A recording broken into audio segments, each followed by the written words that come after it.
Hello students, क्या हाल है आपके। उम्मीद करते हैं आप लोग खैरियत से होंगे। और आज हम पढ़ने जा रहे हैं क्लास 11th की फ़िज़िक्स, और उसमें हम पैरेललोग्राम लॉ ऑफ एडिशन के बारे में पढ़ेंगे। और इससे पहले हमने ग्राफिकल मेथड कर दिया है, उसका वीडियो अपलोड कर दिया है कि कैसे ग्राफिकली आप जो है वो पैरेललोग्राम लॉ से वेक्टर्स को ऐड कर सकते हो।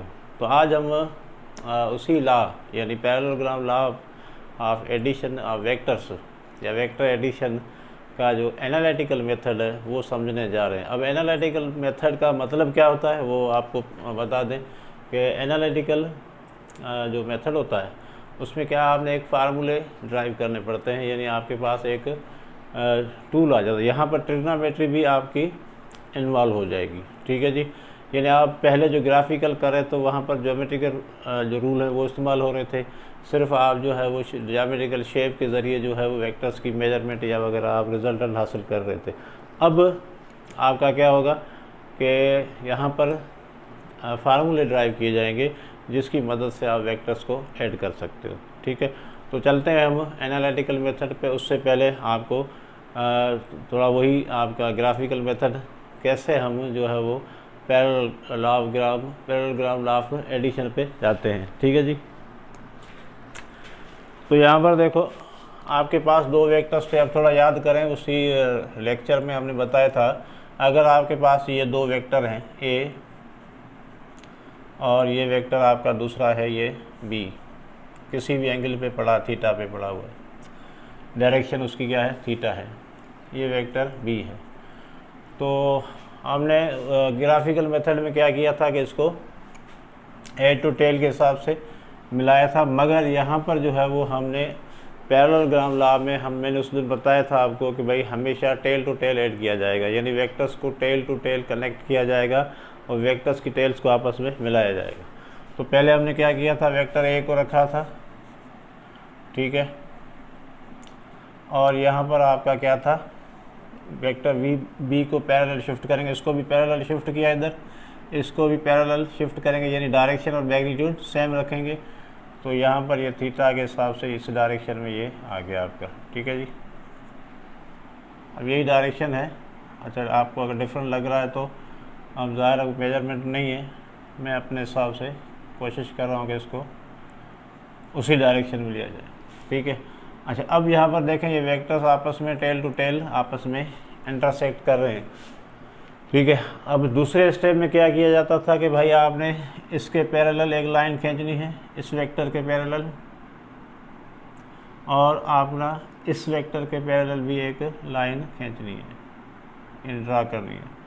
तो जब ये आपके मिलेंगे तो अब आपका पैरेललोग्राम हो गया पूरा, और जो रिजल्टेंट होगा इन दोनों वेक्टर्स का, जो रिजल्टेंट होगा वो हमेशा ए और बी के दरमियान में से निकलेगा, मगर जहाँ पर इनके जो टेल्स हैं कनेक्ट हो रहे हैं उस कॉमन पॉइंट से, यानी इंटरसेक्शन ऑफ टेल्स, जहाँ पर टेल्स इंटरसेक्ट करते थे वहाँ से हमने एक डायगोनल बनाना है। और डायगोनल स्टार्ट कहाँ से होगा, यहाँ से, ये आ गया आपका, ठीक है जी, ये आ गया डायगोनल जिसको हम कहते हैं रिजल्टेंट। अब इसका मैग्नीट्यूड क्या होगा, इस डायगोनल की लेंथ के बराबर होगा, और डायरेक्शन क्या होगा, ये होगा आपका alpha with respect to A, और यहाँ पर बीटा कर दें with respect to B. Alpha आपका ये दोनों डायरेक्शन हो सकते हैं, अगर आप ए के हिसाब से लेना चाहो तो अल्फ़ा होगा, बी के हिसाब से लेना चाहो तो उसको नाम मैंने दे दिया है बीटा। आप कोई भी नाम दे सकते हो, आपकी मर्ज़ी है, मगर यहाँ डायरेक्शन आपका दो तरीक़ों से इसका बयान किया जा सकता है। क्योंकि आप जब भी पढ़े ना, भाई देखिए आपने पढ़ा है कि ये अगर आपका एक वेक्टर है तो इसका रिजल्टेंट ये हो जाएगा आपका with respect to X axis, और ये वाली एंगल जो है आपकी बन जाएगी with respect to Y axis. तो इसका डायरेक्शन दो तरीक़ों से बयान किया जा सकता है, ठीक है ना। तो रिजल्टेंट का डायरेक्शन आपका, अगर आपसे पूछे अल्फ़ा क्या होगा तो ये विथ रिस्पेक्ट टू ए लेना है, अगर बीटा क्या होगा यानी ये वाली एंगल पूछता है तो विथ रिस्पेक्ट टू बीटा क्या होगा। और यहाँ पर ग्राफिकल मेथड में क्या करते थे, हम इसकी लेंथ मालूम करते थे, यही हमारा रिजल्टेंट होता था। यानी आर जो है वो किसके बराबर है, ए प्लस बी वेक्टर को अगर सम करेंगे तो आर क्या था आपका, मैग्नीट्यूड ऑफ क्या हो जाएगा आपका magnitude of A plus B के, ठीक है, ए प्लस बी के मैग्नीट्यूड के बराबर आपका आर आ जाएगा। यहाँ पर ये भी मैग्नीट्यूड हो गया, ये किसका मैग्नीट्यूड, जब ए प्लस बी को हम ऐड करेंगे तो रिजल्टेंट आ जाएगा। तो ये था आपका ग्राफिकल मेथड। अब हम जा रहे हैं इसको एनालिटिकली। अब यानी यही रूल होगा, यही आपका तरीक़ाकार होगा वेक्टर एडिशन का। ग्राफिकल तो यही रहेगा, मगर आज हम उस पर फार्मूला बनाने जा रहे हैं, ठीक है, यानी डेरिवेशन ऑफ फार्मूला, जिसमें आपको डायरेक्ट फार्मूला मिलेगा और उससे आप डायरेक्ट ये चीज़ें कर सकते हो। चले तो अच्छा, फार्मूला बनाने के लिए यही तस्वीर हम यहाँ पर बना देते हैं, ठीक है जी। अब आपके पास ये वेक्टर था एक ए, दूसरा ये वेक्टर है बी, ठीक है, इनको हम ऐड कर रहे हैं ग्राफिकली। पहले हम ग्राफिक ताकि पैरेललोग्राम बन जाए ए, और यहाँ पर आपका ये आ गया बी, ठीक है जी। इनके दरमियान एंगल कितनी है आपकी, थीटा है। अच्छा, ये आप अब यहाँ पर हम क्या रखेंगे, अब ये मैग्नीट्यूड रखेंगे हम। वेक्टर ए का मैग्नीट्यूड ए है, वेक्टर बी का मैग्नीट्यूड बी है। अब यहाँ से पैरेललोग्राम ऐसे बनेगा, ये आपका ऐसे बनेगा, तो ये बन गया यहाँ पर आपका पैरेललोग्राम। और इसका रिजल्टेंट कहाँ से निकलेगा, आपका बीच में से निकलेगा, ठीक है। अब ये आपका जो है वो इस रिजल्टेंट का मैग्नीट्यूड कितना बनेगा, आर बनेगा। वही चीज़ अभी आपको मैंने समझाई थी, यहाँ पर अभी आपने मैग्नीट्यूड लिखने, वेक्टर ए का मैग्नीट्यूड ए, वेक्टर बी का मैग्नीट्यूड बी, और रिजल्टेंट का मैग्नीट्यूड कितना है, आर, ठीक है जी। अच्छा, अब यहाँ पर देखें, ये आपका रिजल्टेंट जो है उसका हमने एंगल लिख लिया है alpha with respect to A, ठीक है, और beta with respect to B होगा, ठीक है। तो अभी हम अल्फ़ा ही मालूम करेंगे, वो भी आपको मालूम करके बताएंगे वो कैसे मालूम करना है। और ये आपका आर का मैग्नीट्यूड क्या होगा, इस लाभ में अब ज़ाहिर अब हम फार्मूला ड्राइव करने जा रहे हैं, तो हमें मालूम करना है कि आर का मैग्नीट्यूड यानी रिजल्टेंट का मैग्नीट्यूड क्या होगा, वो कैसे निकालें, ठीक है जी। तो यहाँ पर देखो, अभी आपको तस्वीर नज़र आ रही है, ठीक है जी। यहाँ पर तस्वीर कुछ छोटी नज़र आ रही है, मुझे मज़ा नहीं आ रहा स्क्रीन पे, मैं बड़ी कर रहा हूँ इसको थोड़ा ताकि आपको समझ में आ जाए डेरिवेशन। ये ए है, ये आपका बी है, magnitude of A, magnitude of vector B, ठीक है। ये दो वेक्टर आ गए, उनके मैग्नीट्यूड हमने लिख लिए। और यहाँ से आपने क्या करना है, इनके दरमियान एंगल कितनी है, थीटा। यहाँ से आपने पैरेललोग्राम के लिए पैरेलल लाइन ली, और यहाँ से आपने ये लाइन लिया, ठीक है जी। ये आपका हो गया रिजल्टेंट, ये आर है। अच्छा, ये एंगल जो बनी है ये क्या है, डायरेक्शन ऑफ दी रिजल्टेंट। अब यहाँ पर पैरेललोग्राम आपको नज़र आ रहा होगा, कुछ बड़ा बना दिया मैंने। हमने क्या करना है, फार्मूला ड्राइव करना है, ठीक है जी। अच्छा, अब यहाँ पर देखो, ये चीज़ें आप पहले ही कर चुके हो यहाँ तक ग्राफिकली, मगर मैंने यहाँ मैग्नीट्यूड उठाए, वेक्टर्स ए का मैग्नीट्यूड लिखा है और बी का हमने मैग्नीट्यूड लिखा है बी। तो अब आपका ये वेक्टर्स नहीं है, इसके मैग्नीट्यूड हैं, और ये इसका मैग्नीट्यूड है आर का, ठीक है जी। अच्छा, अब यहाँ पर देखें, अगर मैं इसको आगे एक्सटेंड कर देता हूँ, इस वेक्टर को मैंने आगे एक्सटेंड किया, और यहाँ पर हमने एक परपेंडिकुलर गिराया ऐसे, ये मैंने क्या गिराया है, परपेंडिकुलर गिराया है ऐसे, ठीक है। अब इसको हम आप देखें, यहाँ पर आपका क्या नज़र आ रहा है, एक ट्रायंगल नज़र आ रहा है। अगर इसको गहरा कर दें तो आपको पता चल जाएगा, यहाँ पर क्या नज़र आ रहा है, आपको एक ट्रायंगल नज़र आ रहा है, राइट एंगल ट्रायंगल आपको नज़र आ रहा है। इसका हम नाम रख लेते हैं आपका पी क्यू आर, ट्रायंगल रख लिया। और यहाँ पॉइंट ये है, इसको हमने नाम दे दिया है O। ठीक है जी। अच्छा, अब यहाँ पर जो ट्रायंगल है, अब यहाँ पर देखें ये जो लेंथ है इसकी, इस साइड की लेंथ कितनी है, B के बराबर है। तो आप मुझे बताएं ये साइड और ये साइड बराबर है, ये साइड और ये साइड बराबर होंगी। देखो ये साइड और ये साइड, क्योंकि ये पैरेलल है और इसकी लेंथ उतनी होगी जितनी B की होगी, तो इसको हम नाम दे देंगे B। अच्छा, अब दूसरी बात, ये जो लाइन है वो कितने एंगल पे है, थीटा एंगल पे थी, यानी इस वेक्टर और इस वेक्टर के दरमियान लाइन कितनी थी आपकी, सॉरी एंगल कितनी थी, ये थीटा थी। तो ये लाइन हमने ऐसे देखें, ऐसे हम थीटा पे ड्राई की थी, यहाँ पर ड्रा की थी। ओके जी। तो ये एंगल और यहाँ से दूसरा इसके पैरेलल निकाल, तो ये एंगल क्या हो जाएंगी, बराबर होंगी। तो ये एंगल थीटा है, तो ये एंगल भी कितनी हो जाएगी आपकी, थीटा। सही है। ये एंगल थीटा है तो ये एंगल भी थीटा। क्यों थीटा होगी, क्योंकि दोनों का डायरेक्शन तो सेम है, ये भी बी है और ये भी बी है। वो अगर थीटा पे तो ये भी आपका क्या होगा, थीटा पे होगा। चलें, अब यहाँ पर आप नोट करें, यहाँ पर आप नोट करें, ये एक ट्रायंगल नज़र आ रहा है PQR। ठीक है, इन ट्रायंगल PQR। पहले इस ट्रायंगल को देखो, इसको बना लेते हैं हम, PQR। तो यहाँ पर ये थीटा है, तो ये आपका राइट एंगल ट्रायंगल बन गया है। अब राइट एंगल ट्रायंगल के जो रेशोज़ हैं उनको इस्तेमाल करके हम कुछ रिज़ल्ट हासिल करना चाहेंगे, क्योंकि इसका तो पता है, देखो ये तो B के बराबर है, इसकी लेंथ पता है, इसकी लेंथ नहीं पता, इसकी लेंथ हमें नहीं पता, इसकी लेंथ। अब रेशियो क्या होता है, ट्रिग्नोमेट्रिक रेशियोज़ आपने अगर मैट्रिक में पढ़ा होगा, वो क्या होता है, एक्चुअली आपके दो साइड्स के रेशियोज़ होते हैं। ठीक है ना। तो यहाँ पर हमें ये साइड भी मिल सकते हैं।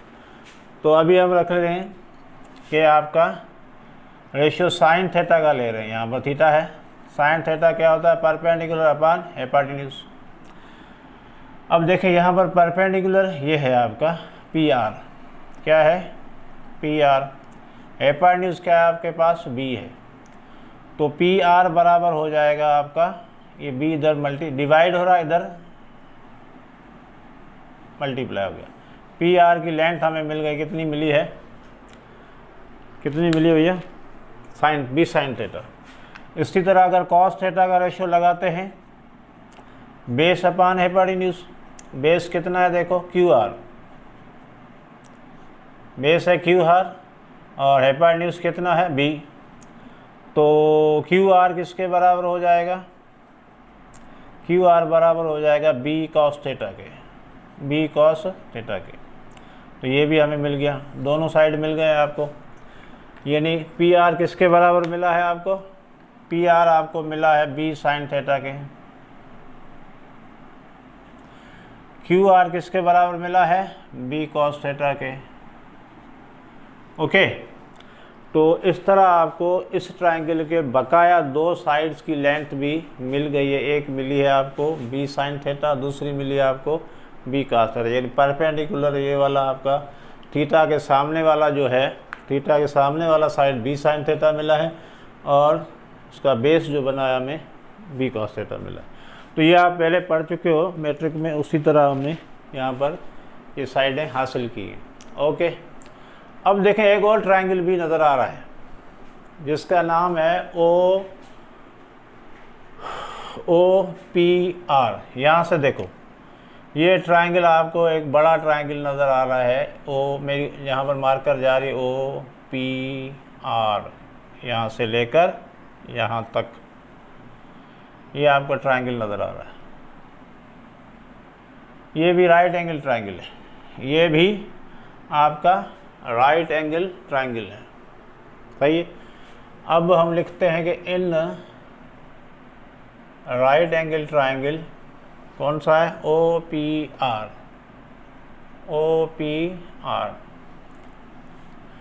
ओके।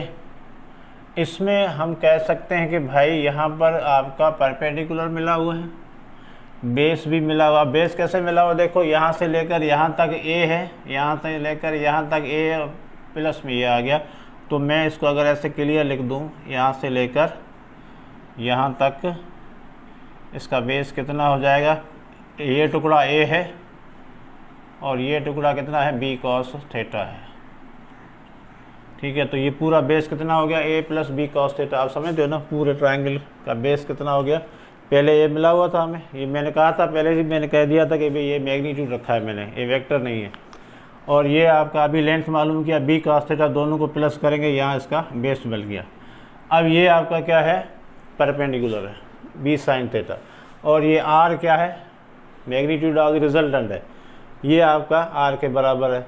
तो अब इस पे हम पैथागोरस थ्योरम लगाएंगे। क्या लगाएंगे, बाय पैथागोरस थ्योरम।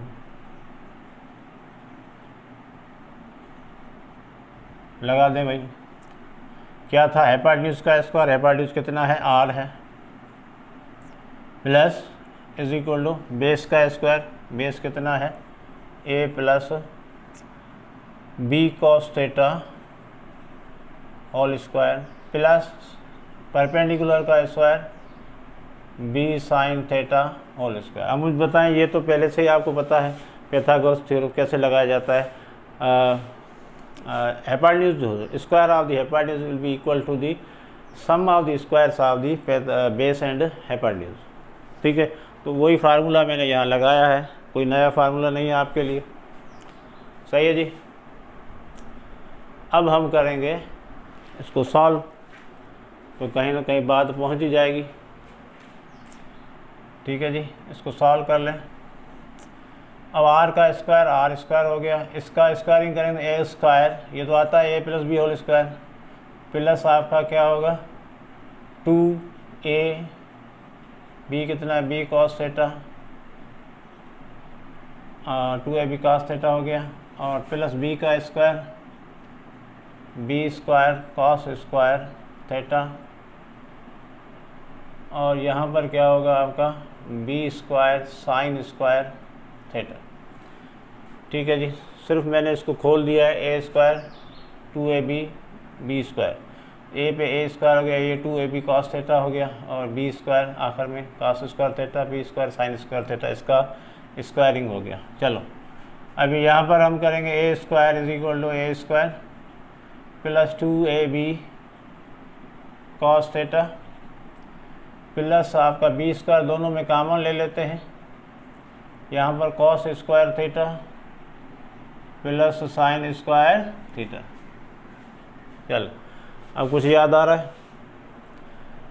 ये इसके बराबर होगा 1 के, cos square theta plus sine square theta किसके बराबर होगा 1 के। तो यहाँ पर ये 1 हो गया, तो क्या बचेगा इधर a square plus 2ab cos theta plus B square.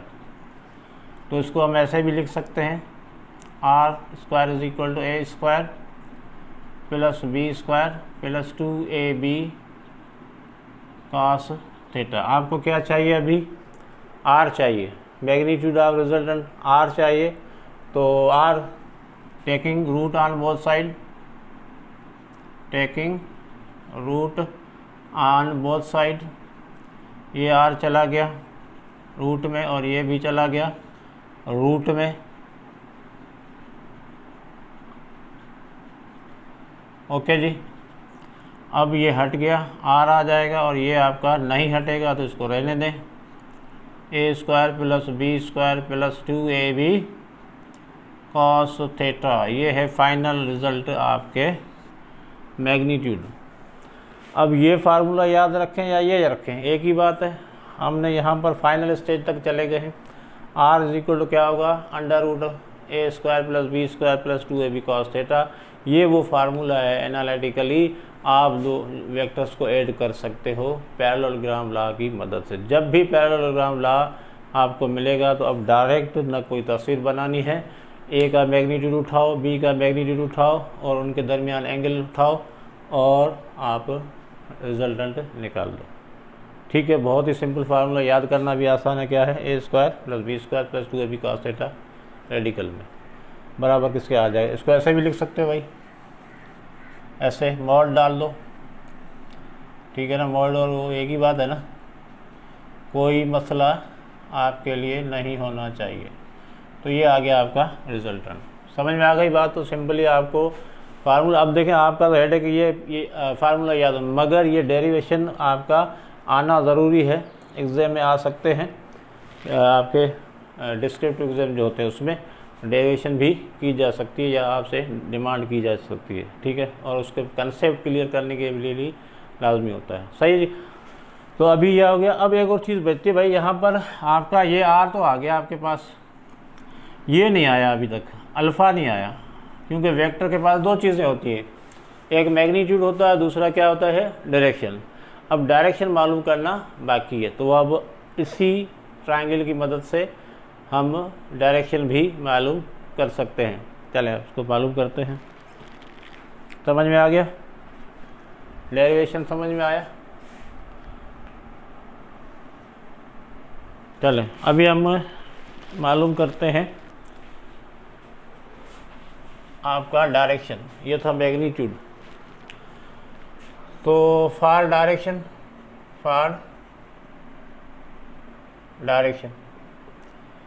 Of are resultant, यानी मैग्नीट्यूड आर वेक्टर का। सही है। तो यहाँ पर आपने पढ़ा था फार्मूला इसी ही चैप्टर में, जो अभी आप डिस्कस कर रहे हो मैथमेटिक्स का, जो 10th क्लास का है चैप्टर, उसमें टेन के रेशियो भी मालूम किए। तो ये था आपका परपेंडिकुलर अपॉन बेस। तो भाई tan थीटा परपेंडिकुलर कितना है, b sin थीटा, बेस से कितना है, a plus b cos theta, ये है वो। अच्छा इसको अभी मैंने याद रखें, थीटा कैसे मालूम होगा, tan इनवर्स हो जाएगा b sin theta upon a plus b cos theta, और यहाँ पर अल्फ़ा लिख लो, क्योंकि हमने क्या लिया है, अपना अल्फ़ा उठाया, इधर अल्फ़ा लिखा है, तो यहाँ पर भी आप अल्फ़ा लिखो, थीटा पहले से ही है उसमें, ठीक है। तो अल्फ़ा ये वाला है, थीटा ये वाला पूरा एंगल था, और अल्फ़ा सिर्फ किसका है, रिजल्टेंट का डायरेक्शन है। थीटा कौन सी एंगल थी, एंगल बिटवीन द वेक्टर्स थी, और अल्फ़ा क्या है, डायरेक्शन ऑफ द रिजल्टेंट है। ये ध्यान में रखना, alpha direction of the resultant है। सही है जी। इसी तरह आपका अगर बीटा मालूम करना चाहोगे तो देखें यहाँ पर फिर ट्रायंगल आपका कौन सा, ये उलट हो जाएगा आपका, यहाँ b sin थीटा था, वहाँ पर क्या हो जाएगा, अब a sin थीटा हो जाएगा। क्या हो जाएगा, a sin थीटा। अगर आप ये वाला एंगल लेना चाहते हो तो फिर ये यहाँ पर b sin थीटा की जगह क्या आ जाएगा, a sin थीटा आ जाएगा, ठीक है। तो यहाँ पर आपका जो भी एंगल लेना है, मगर फार्मूला आपका क्या लगेगा, परपेंडिकुलर अपॉन बेस। क्या लगेगा, परपेंडिकुलर अपॉन बेस, ठीक है जी। चले, तो ये आ गया डायरेक्शन का फार्मूला। अच्छा अब यहाँ पर एक बात और बताऊँ, अगर देखें अब हमें ये एंगल मिल गई तो ये एंगल ऑटोमेटिकली मिल जाएगी। देखो अगर ये एंगल हमें मिली, फॉर एग्जांपल एंगल यहाँ पर मुझे मिली 30, तो ये एंगल कितनी होगी यार, ये एंगल आपको दी हो गई है, ये आपकी 60 है, फॉर एग्जांपल ये 60 है, तो ये अल्फ़ा 30 मिला तो ये कितना हो जाएगा, 30 हो जाएगा। अगर ये आपका 20 मिला है तो ये कितना हो जाएगा, 40 हो जाएगा। वैसे ही आपको ज़रूरत नहीं, एक ही एंगल मालूम करो, दूसरी वैसे ही पता चल जाएगा, क्योंकि टोटल जो एंगल होगी दोनों के दरमियान उसमें से वो माइनस कर लेना। अच्छा मैं सिंपल बता दूँ, ऐसे हो जाएगा भैया। तो ये थीटा था, देखो ये थीटा था, ये अल्फ़ा है, और ये वाला एंगल हो क्या होगा, बीटा किसके बराबर होगा, बीटा बराबर होगा थीटा माइनस अल्फ़ा। ये बहुत आसान तरीका। बीटा किसके बराबर होगा, थीटा माइनस अल्फ़ा। जो भी टोटल एंगल मिली हुई है ना दोनों वेक्टर्स के दरमियान, उसमें से अल्फ़ा निकाल लेना इस फार्मूले से, अल्फ़ा इस फार्मूले से निकाल लेना, यानी ये वाली angle with respect to A, angle with respect to A vector, ये वाला, तो ये मिल जाएगी। उसको थीटा में से माइनस करना, तो ये वाली एंगल भी आपको मिल जाएगी। अब ये पूछे या वो पूछे, फार्मूला एक ही इस्तेमाल करो, दो फार्मूले क्यों यूज़ करें हम, बड़ा थोड़ा स्मार्टली सोचेंगे, थोड़ा आपने जहन लड़ाना है, तो एक एंगल मिलेगी तो उसको माइनस करके दूसरी एंगल हम लाएंगे। ओके जी। तो ये था आपका एनालिटिकल मेथड किसका, पैरेललोग्राम में के वेक्टर एडिशन का। अगर आप वेक्टर एडिशन पैरेललोग्राम लॉ के हिसाब से कर रहे हो तो आपके फार्मूले बड़े क्लियर हैं। तो क्या होगा मैग्नीट्यूड के लिए अभी मैं आपको अभी बता रहा हूँ अलग करके, ठीक है जी। तो ये दोनों फार्मूले आपके आ गए हैं, डायरेक्शन का भी आ गया है और मैग्नीट्यूड का भी आ गया है। तो उसको मैं हाईलाइट करके बताता हूँ, उसको मिटा दें। अब सारा खेल जो है वो आपका सिर्फ फार्मूले पे आ गया है। जान छूटी आपकी, लंबे चौड़े तस्वीरें बनाना, इधर उधर भागना। अब आपने सिर्फ कंसेप्ट लेकर फार्मूला अप्लाई करो और तो रिजल्टेंट मालूम करना है। तो उसका फार्मूला क्या है भाई, a square plus B square, यानी दो वेक्टर्स का मैग्नीट्यूड का स्क्वायर, यहाँ नहीं ये सारे मैग्नीट्यूड हैं, कॉस थीटा। अब थीटा क्या होगी भाई, याद रखो थीटा दोनों वेक्टर्स के दरमियान की एंगल होगी। वेक्टर ए और बी के दरमियान जो भी एंगल होगी उसकी बात कर रहे हैं। और ये कितनी होगी, ये कैसे पता चलेगा, जब वेक्टर्स आपके tail to tail, parallelogram law में वेक्टर हमेशा टेल टू टेल जुड़े हुए होते हैं, ये याद रखना। और डायरेक्शन मालूम करना है, अभी आपने पढ़ा tan इनवर्स होगा b cos b sine theta upon a plus B cos theta. ये आ गया आपका, ये मैग्नीट्यूड के लिए, और ये आ गया आपका डायरेक्शन के लिए। सही है जी। तो ये दो चीज़ें चाहिए वेक्टर में आपको, एडिशन के रिजल्टेंट में दोनों मिल गई आपकी। आर वेक्टर का मैग्नीट्यूड भी मिल गया आपको आर वेक्टर का डायरेक्शन भी आपको मिल गया। अब इस फार्मूले की मदद से आप कोई भी प्रॉब्लम कर सकते हो, कोई भी मसला आपका हल कर सकते हो, ठीक है, पैरेललोग्राम लॉ के हिसाब से। यहाँ पर क्या ये याद रखना है, एडिशन कर रहे हैं हम पैरेललोग्राम से, ठीक है। अच्छा जी, अच्छा यहाँ पर देखो भाई, अब हम कुछ केसेस भी देखेंगे। अगर इसी फार्मूले को यूज़ करके हम पार्टिकुलर स्पेशल केस भी बना सकते हैं, ठीक है, स्पेशल केस हम बना सकते हैं। देखें अब यहाँ पर स्पेशल केस में आपके पास कुछ एंगल्स हैं।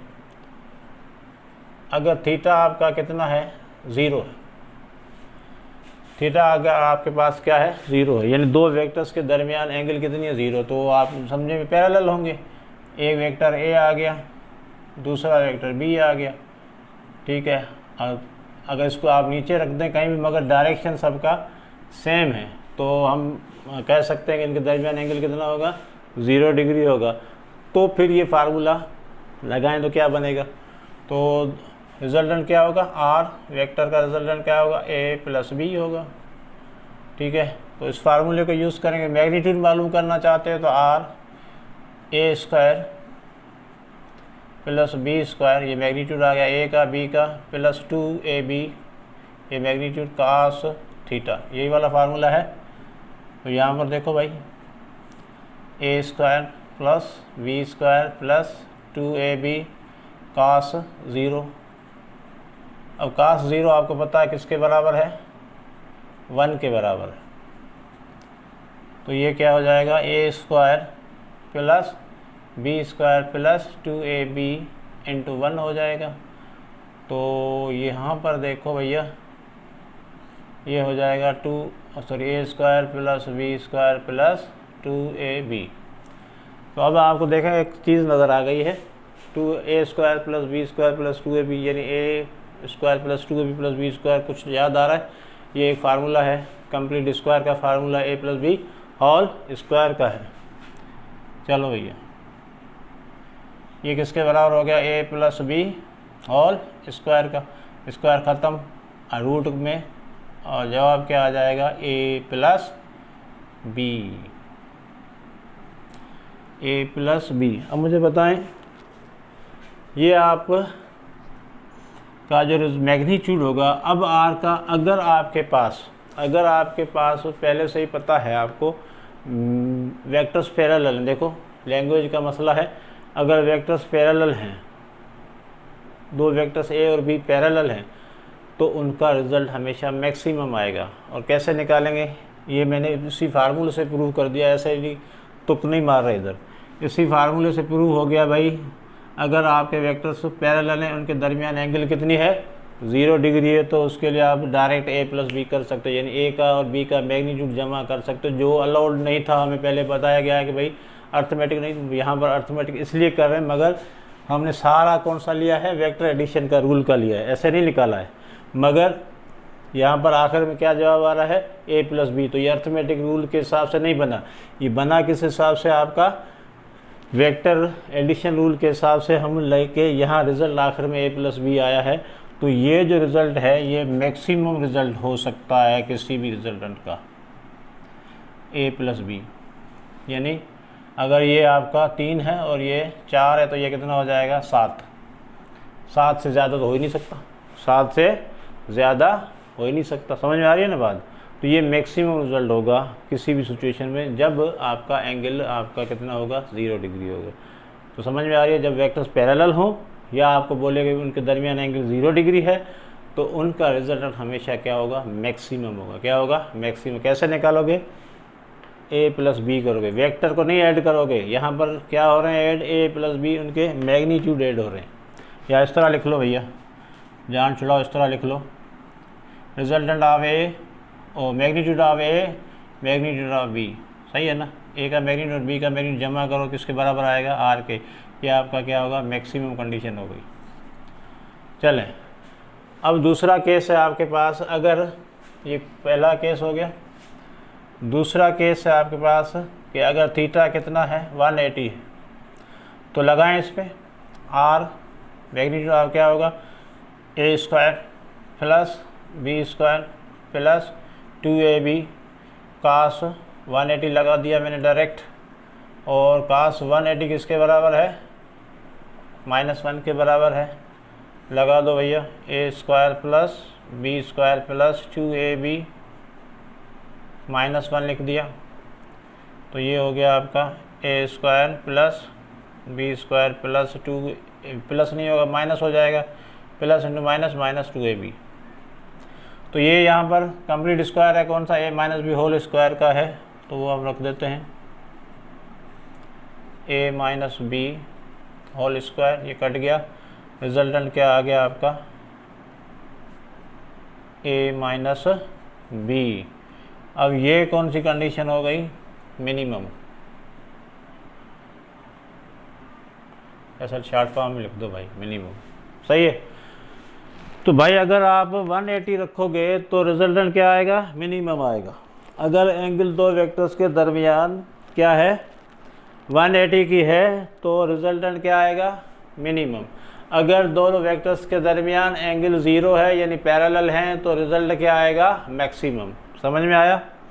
तो ये दो एक्सट्रीम लिमिट हैं, एक कम से कम, दूसरा ज़्यादा से ज़्यादा, a प्लस बी और a माइनस बी। अब देखो यहाँ पर ये नहीं पता चलता कि भाई a बड़ा कि छोटा बड़ा, तो इसके लिए हम क्या लिख देते हैं, क्या लिखेंगे, a डिफरेंस b। क्या लिखेंगे, ये वाली निशानी, a डिफरेंस b। अब जो भी बड़ा आएगा उस छोटा उसमें से काट देंगे। समझ में आ रही है ना। अगर a माइनस बी लिखोगे तो a अगर छोटा होगा तो फिर गड़बड़ हो जाएगी।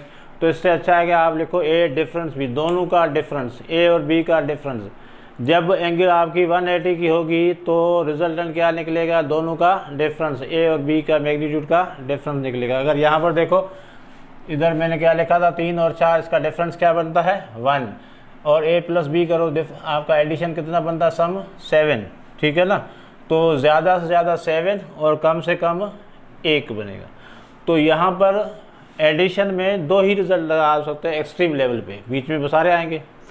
तो आपका क्या हो सकता है, ठीक है, कि कम से कम देखें, अगर रिजल्टेंट जो है आपका, ये वाली कंडीशन देखो, रिजल्टेंट जो है, रिजल्टेंट आपके पास है,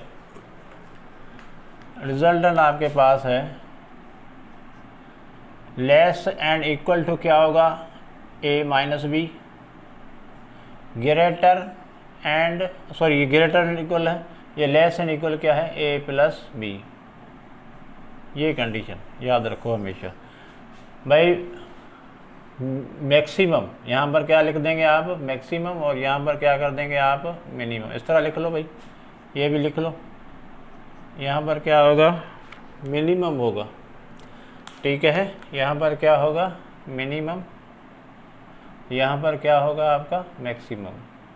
मैक्सिमम के लिए a प्लस बी, मिनिमम के लिए a माइनस बी, और बाकी रिज़ल्ट इनके दरमियान वाले भी हो सकते हैं। फॉर एग्ज़ाम्पल आपके पास वो था 3 और 4, तो इसका डिफरेंस 1 हो गया, और आपका इसका डिफरेंस 7 हो गया, 4 और 3 सॉरी एडिशन 7 हो गया। अब यहाँ पर रिजल्टेंट किसके दरमियान होगा, 1 भी हो सकता है, 7 भी हो सकता है, और 1 और 7 के दरमियान भी हो सकते हैं, कुछ भी हो सकता है। अब 1 और 7 के दरमियान भाई ये कोई नेचुरल नंबर नहीं है, ये आपके रियल नंबर है। क्या है, रियल नंबर है। आपका 1.1 भी हो सकता है, 2.1 भी हो सकता है, 3. ये मैं पहले भी आपको बता चुका हूँ, दरमियान में कोई भी रिजल्टेंट आ सकता है, मगर इससे ज़्यादा नहीं होगा, इससे कम नहीं होगा। ये मैक्स। अब ये वाला रिजल्ट हमेशा याद रखना, आर जो होगा, मैग्नीट्यूड ऑफ आर जो होगा वो less and equal a minus B, greater and equal a plus B. यानी a प्लस बी क्या है मैक्सिमम, a माइनस बी क्या है मिनिमम। मिनिमम का ये फार्मूला, मैक्सिमम का ये फार्मूला। बीच में तो आपके बहुत सारे फार्मूले, कुछ भी आ सकता है। एंगल आपके आगे पीछे हो गए, 0 और 180 की बात हो रही, बीच में एंगल आपका 30 भी आ सकता है, 60 भी 70 भी आ सकता है। कोई भी एंगल है उसके रिजल्टेंट भी क्या होंगे, डिफरेंट आएंगे। ठीक है, चलें, ये 2 केस हो गए। अगला केस आपके पास है 90 का। अगर आपका थीटा 90 का, इसको मिटा दें,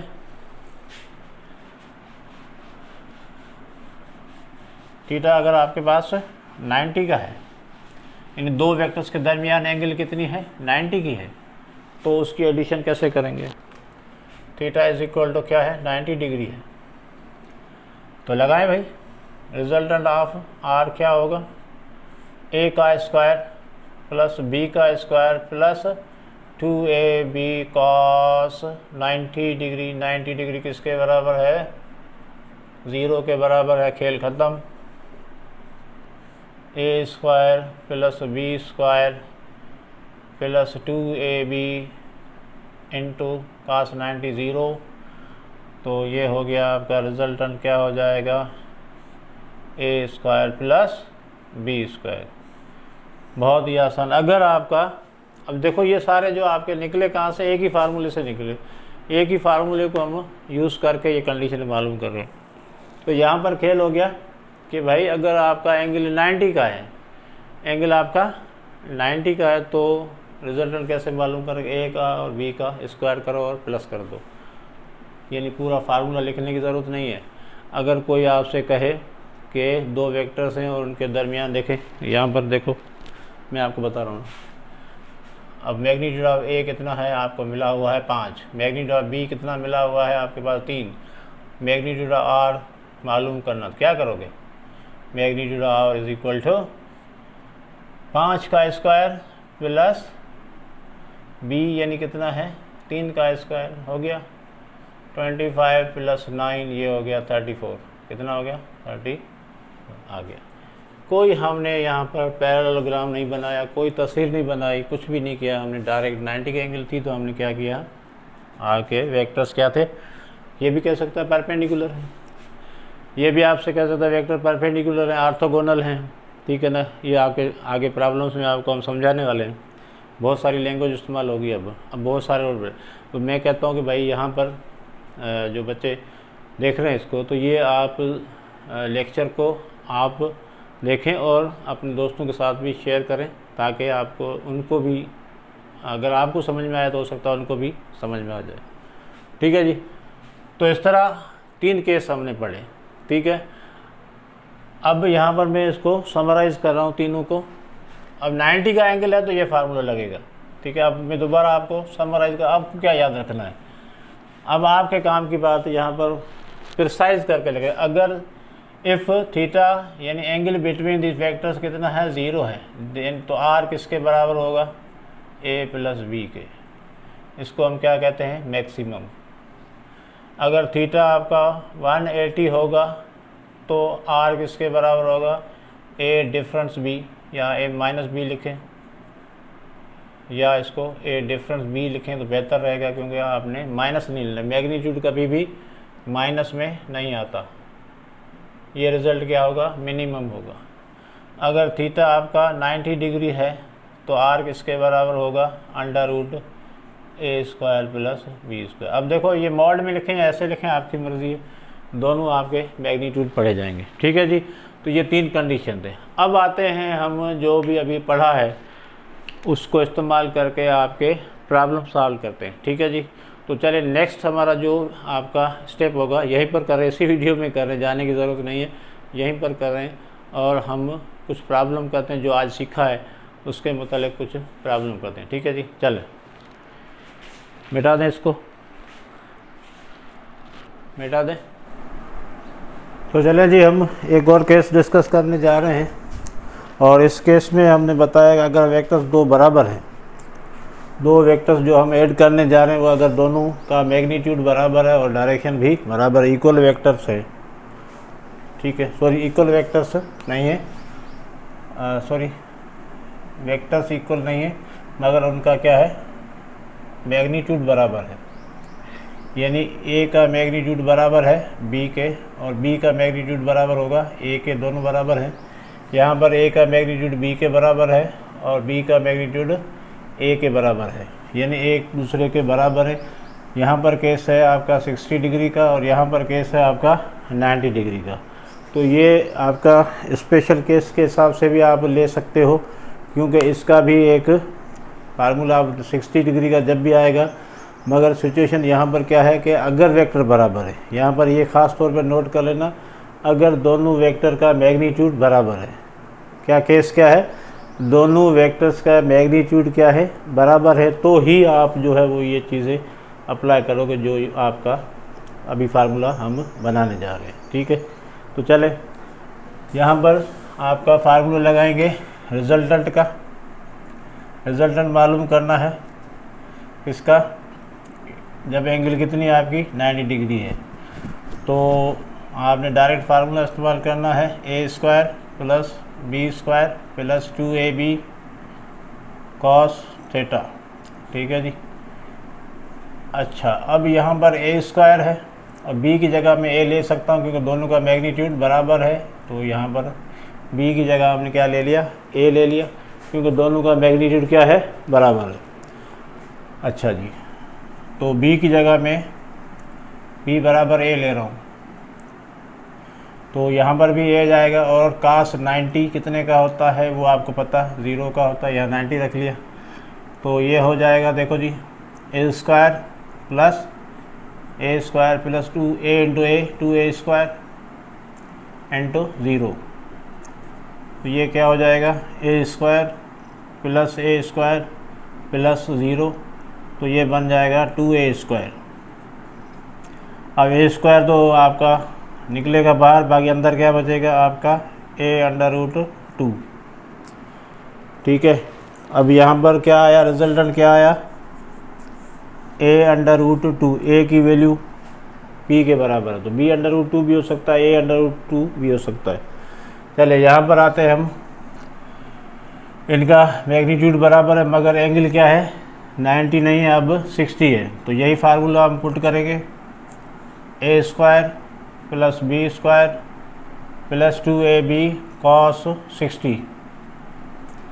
cos 60 की वैल्यू आपको पता है कितनी है, 1/2 है, तो ए बी की जगह में क्या रखूँगा, ए स्क्वायर रखूँगा, यहाँ पर a इंटू ए हो जाएगा और ये क्या आ जाएगा 1/2, कट गया। बाकी क्या बचेगा आपके पास, ए स्क्वायर प्लस ए स्क्वायर और a इंटू ए स्क्वायर, ये बन गया आपके पास 3a स्क्वायर, ए बाहर आ जाएगा, a अंडर रूट 3। अब यहाँ पर 2 रिजल्ट आपको नज़र आ रहे क्योंकि वेक्टर्स भी आपके सेम थे मगर एंगल डिफरेंट थे, एक एंगल 60 का था, दूसरा एंगल कितने का था, दूसरी तस्वीर में आपका था 90 का था। अच्छा, अब आप हमेशा के लिए याद कर लो, अगर 2 वेक्टर्स इक्वल है, ये वाली बात, अगर दो वेक्टर इक्वल है इन मैग्नीट्यूड, डायरेक्शन नहीं, इन मैग्नीट्यूड, ठीक है, डायरेक्शन जहाँ अलग होगा 90 का, एक ऊपर होगा नॉर्थ की तरफ होगा और दूसरा आपका ईस्ट या वेस्ट की तरफ हो सकता है, तो डायरेक्शन दोनों का डिफरेंट हो सकता है, मगर एंगल दोनों के दरमियान अगर 90 है तो उसका रिजल्टेंट एंगल कोई भी हो, 90 हो और मैग्नीट्यूड बराबर हो, तो रिज़ल्ट उसका हमेशा क्या आएगा, a/√2। अब a का जो भी मैग्नीट्यूड होगा वो इधर रख दें डायरेक्ट, ये पूरा सॉल्व करने की ज़रूरत नहीं है। फॉर एग्जांपल मैं आपको ये कह रहा हूँ, अगर वेक्टर आपके 10 न्यूटन, a आपका 10 न्यूटन का है और b भी आपका 10 न्यूटन का है, तो इसका और थीटा कितना बता रहा है, 90 डिग्री है, या आपको कह रहा है ये दोनों परपेंडिकुलर है, तो आप रिज़ल्ट क्या लिखोगे भाई, a की जगह क्या लिख दोगे, 10/√2, ख़त्म, कोई ज़रूरत नहीं है पूरा प्रॉब्लम करने की, क्या लिख दोगे, 10/√2 न्यूटन। शर्त याद रखना, यहाँ पर आपके वैलिडिटी है वो क्या है, ए और बी बराबर होनी चाहिए मैग्नीट्यूड के हिसाब से, दोनों वेक्टर अगर बराबर है और एंगल कितनी है 90 की है, तो भाई एक वेक्टर का मैग्नीट्यूड उठाओ, उसको √2 से मल्टीप्लाई कर दो, 10/√2। अगर दोनों 15-15 के होंगे, दोनों 15-15 के हैं, तो क्या होगा, रिजल्टेंट क्या होगा भैया, 15/√2। सही है, समझ में आ गई बात। चलो इसी तरह यहाँ पर दोनों का मैग्नीट्यूड सेम है, अगर आपको एंगल 60 की देता है तो आप रिजल्टेंट क्या लिखोगे, देखो अब a बराबर 10 न्यूटन, b बराबर 10 newton, theta is equal to 60 degree, तो रिजल्टेंट क्या होगा, 10/√3, a की जगह 10 लिख दोगे बस, जो भी वेक्टर है, क्योंकि दोनों बराबर हैं, दोनों बराबर है, उसकी जगह वो आप लिख दोगे, तो सिंपली आपको प्रॉब्लम करने की ज़रूरत नहीं पड़ेगी। अगर कंडीशन क्या है, लिमिटेशन है ना इसकी, लिमिटेशन ये है कि भाई दोनों वेक्टर बराबर है, दोनों वेक्टर मैग्नीट्यूड बराबर है और उसके दरमियान एंगल अगर 60 की है, तो रिजल्टेंट क्या आएगा, वेक्टर का मैग्नीट्यूड और √3 मल्टीप्लाई कर दोगे। अगर दोनों का मैग्नीट्यूड बराबर है और एंगल कितनी 90 की है, तो क्या करोगे आप, वेक्टर का मैग्नीट्यूड जो भी होगा, 15 है तो 15 लिख दो, 10 है तो 10 लिख दो, दोनों बराबर होंगे तो उसको मल्टीप्लाई कर दो √2 से। सही है। इसी तरह अभी भी कहूँ कि भाई दो वेक्टर्स इक्वल है, देखो F1 is equal to F2 is equal to कितना है, 4 यूनिट, ठीक है, एंगल कितनी है 60 डिग्री, तो इनके दरमियान रिजल्टेंट क्या होगा, इन दोनों का रिजल्टेंट क्या होगा, तो आप क्या कहोगे, resultant R is equal to होगा 4/√3, ख़त्म। यहाँ पर आपसे कहा जाए भाई A इज इक्वल टू है 5 newton, B is equal to है 5 न्यूटन, एंगल कितनी है 90 डिग्री, तो R कितना होगा, तो आप कहोगे R इज इक्वल होगा 5/√2, ख़त्म। समझ में आ गई मेरी बात, ठीक है। तो ये आप डायरेक्ट कर सकते हो। लिमिटेशन का ख्याल रखना, वेक्टर का मैग्नीट्यूड बराबर होना चाहिए, वेक्टर्स का मैग्नीट्यूड बराबर होना चाहिए, एंगल फिर 60 की होगी तो ये वाला, 90 की होगी तो वो वाला फार्मूला लगेगा, डायरेक्ट शॉर्टकट, ख़त्म, 2 सेकंड में प्रॉब्लम बाहर, ठीक है। चले नेक्स्ट करते हैं प्रॉब्लम, चले जी नेक्स्ट प्रॉब्लम करते हैं।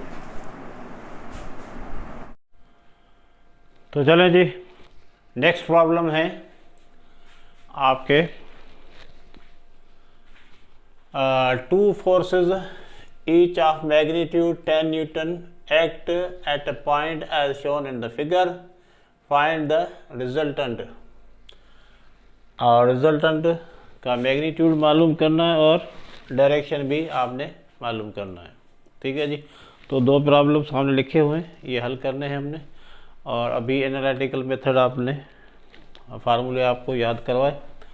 तो यहाँ पर देखें इस फिगर में दो वेक्टर्स हैं, ठीक है, एक दोनों का जो मैग्नीट्यूड है वो कितना है 10 न्यूटन है, दोनों बराबर हैं और 60 डिग्री का बीच में एंगल है, ठीक है। तो यहाँ पर आपका अभी हमने बताया था आपको कि सिंपली आप कर सकते हो भाई, इसका डायरेक्ट क्या आएगा, मेथड के सवा अगर हम करें तो मैंने जैसे अभी आपको बताया था, ठीक है ना, तो उसमें मैंने क्या बताया था, आप अगर 60 डिग्री और दोनों वेक्टर्स का मैग्नीट्यूड अगर सेम है तो आप क्या कर सकते हो कि उसका आर यानी मैग्नीट्यूड ऑफ आर क्या आएगा, कोई भी वेक्टर जो आपका है उसका मैग्नीट्यूड इनटू क्या कर देंगे 3, और रिजल्टेंट क्या होगा दोनों के दरमियान से निकलेगा, और बिल्कुल एग्जैक्ट दरमियान से यानी 60 डिग्री है तो क्या होगा आपका डायरेक्शन क्या होगा थीटा, यानी अल्फ़ा कह लें इधर, ये अल्फ़ा कितना होगा आपका 30 डिग्री होगा। ये अभी हमने पढ़ा है। अब आप चेक कर लें मेथड से भी यही आता है कि नहीं आता। चले, मेथड क्या था आपका, रिजल्टेंट इज इक्वल टू है a का स्क्वायर प्लस b का square plus 2ab cos theta. ठीक है जी। तो यहाँ पर a और b दोनों सेम है, तो 10 square plus 10 square plus 2 into 10 into 10, और कास क्या लगेगा इसको, सॉरी 60 डिग्री। थीटा आपका कितना है 60 डिग्री है। तो यहाँ पर क्या होगा भैया, ये होगा 100 प्लस 100 प्लस आपका 10 10 100 200 और कास 61/2 के बराबर। तो ये हो जाएगा आपका एक कट गया आपका 100 मरतबा लगा, तो ये हो गया 100 100 100 300। और 300 का अगर लिखें तो किस तरह लिखेंगे आप, 3 इंटू 100 लिखेंगे। 100 का स्क्वायर रूट 10 होता है अंडर रूट 3। देखें सेम रिजल्ट आ गया। ठीक, अब डायरेक्शन का फार्मूला भी हमें आप बताया आपको, तो क्या था, theta is equal to tan inverse B cos theta, ठीक है, sorry B sine theta upon क्या होगा आपका a plus B cos theta. तो tan इनवर्स b कितना है आपके पास 10 है, साइन 60 अपान में आपका a कितना है 10, b कितना है 10, कास आपका 60। ठीक है जी। अब यहाँ पर वैल्यूज़ पुट कर दें, tan inverse 10 into sine 60 under root 3/2 के बराबर, इधर 10 प्लस 10 और cos 61/2 के बराबर, ये 2 5 10, tan इनवर्स ये 5 अंडर रूट 3 आ गया, नीचे देखें ये 2 5 10, 10 और 5 15 हो गए, 15 को लगेगा 5 3 मरतबा, वैल्यू आ गई अंडर रूट 3/3। अब यहाँ पर देखें tan इनवर्स अंडर रूट 3/3 को आप 2 मरतबा अंडर रूट में लिख सकते हैं। ठीक है, अंडर रूट 3 है ना, तो क्या कर सकते हैं भाई, under root 3 into under root 3 is equal to 3। तो 3 को आप अंडर रूट 3 में लिख सकते हो। तो 3 में कैंसिल अंडर रूट हो गया, बाकी आपके पास क्या बचा, tan इनवर्स अंडर रूट 1/3। तो ये किसके बराबर होता है 30 डिग्री के बराबर होता है। तो पूरा प्रोसीजर किया तब भी आपका जवाब वही आया, और डायरेक्ट हमने मेथड आपको बताया था उसके हिसाब से भी आपका जवाब सेम आया। तो इसका मतलब है कि आप अब कॉन्फिडेंट हो जाएं कि जो फार्मूला हमने आपको बताया वो आपका डायरेक्ट काम करता है। दोनों वेक्टर्स का मैग्नीट्यूड सेम है, अगर 60 डिग्री है तो वेक्टर्स का मैग्नीट्यूड लिखें और अंडर रूट 3 लिखें, और जो भी एंगल होगी उसको आधा कर दें। अब हॉरिजॉन्टल है देखें, तो ये आपका वेक्टर ए के साथ सारे हॉरिजॉन्टल हैं, तो आप क्या लिख देंगे हॉरिजॉन्टल। सही है जी। तो कौन सा ऑप्शन सही हो गया भाई, tan अंडर रूट 3 और 30 डिग्री विथ हॉरिजॉन्टल, ये वाला ऑप्शन आपका हो गया सही। ठीक है जी। तो ये फ्रेम में आ रहा है आपके, नीचे वाला नहीं आ रहा। तो यहाँ पर मैंने क्या किया है देखो, यहाँ से आपका 3 में कैंसिल हो गया, तो tan इनवर्स 1/√3 बचा इधर। तो 1/√3 किसके बराबर है 30 डिग्री के, और किसके साथ है हॉरिजॉन्टल जो वेक्टर आपका है उसके साथ है। सही है जी। तो आप मेथड से करें या आपका ये डायरेक्ट कर दें, तो डायरेक्ट करेंगे तो आपका चंद सेकंड में हो जाएगा। चलें अब अगला दूसरा प्रॉब्लम है, two forces whose magnitude are in the ratio 3:5 give a resultant of 28 newton if the angle of their inclination is 60 degree. तो दोनों के दरमियान अगर एंगल कितनी है, 60 डिग्री है, find the magnitude of each other. अब इसको आप फार्मूले पे लेके जाएं तो भी कर सकते हो, आपकी मर्जी है। डायरेक्ट करना चाहें तो रेशियो दिया हुआ भाई, इन सब का रेशियो निकालें। इसका रेशियो क्या होगा, 16/24, तो ये 4/6 है ना, और फिर क्या होगा 2/3, तो ये रेशियो तो गलत है। चलो इसको देख लो, 12/16 रेशियो निकालें, सेम आ गया। 3:5 जो आ गया वो सही है हमारे ऑप्शन, तो ये 3 और ये 4, 3:4 हो गया। इधर आप देखें 12/20, ये 3 और ये 5 मरतबा, ये आ गया 3:5। तो ये वाला जवाब आपका जो है वो सी ऑप्शन सही है, क्योंकि ये रेशियो बता रहा है ना कि इन दोनों का जो मैग्नीट्यूड है उसका रेशियो कितना आता है, 3:5 है। तो मैग्नीट्यूड दिए हुए हैं सारे ही, तो सबका रेशियो निकालने, अगर जिसका 3:5 आ जाएगा वही हमारा ऑप्शन सही होगा। ठीक है जी, तो इसमें कोई प्रॉब्लम की बात नहीं है। अगर करना चाहते हो तो फिर आप फोर्स एक ले लो F1 3x ले लो, दूसरा और फोर्स आप F2 5x ले लो, थीटा आपका 60 ले लो।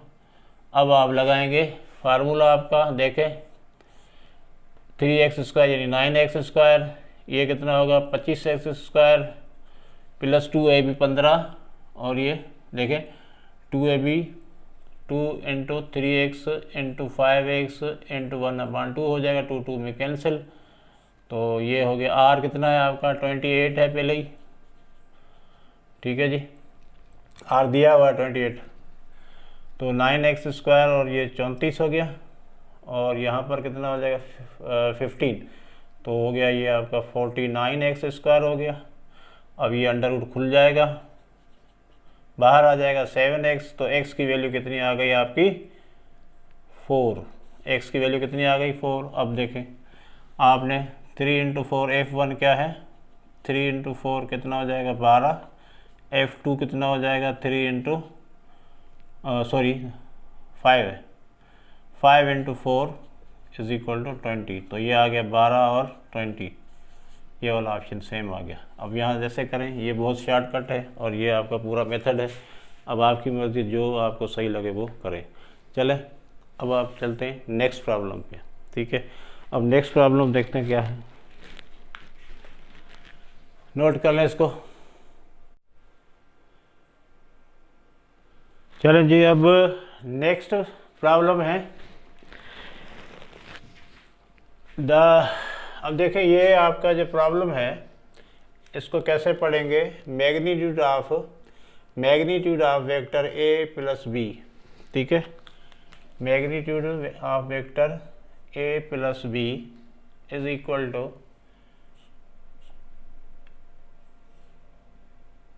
मैग्नीट्यूड यानी mod of a + mod of b vector. Mod का मतलब क्या होता है आपको पता है, मैग्नीट्यूड होता है। ठीक है, तो अगर ये सिचुएशन है, then angle between a vector और b, वेक्टर a और b वेक्टर के दरमियान एंगल क्या होगी।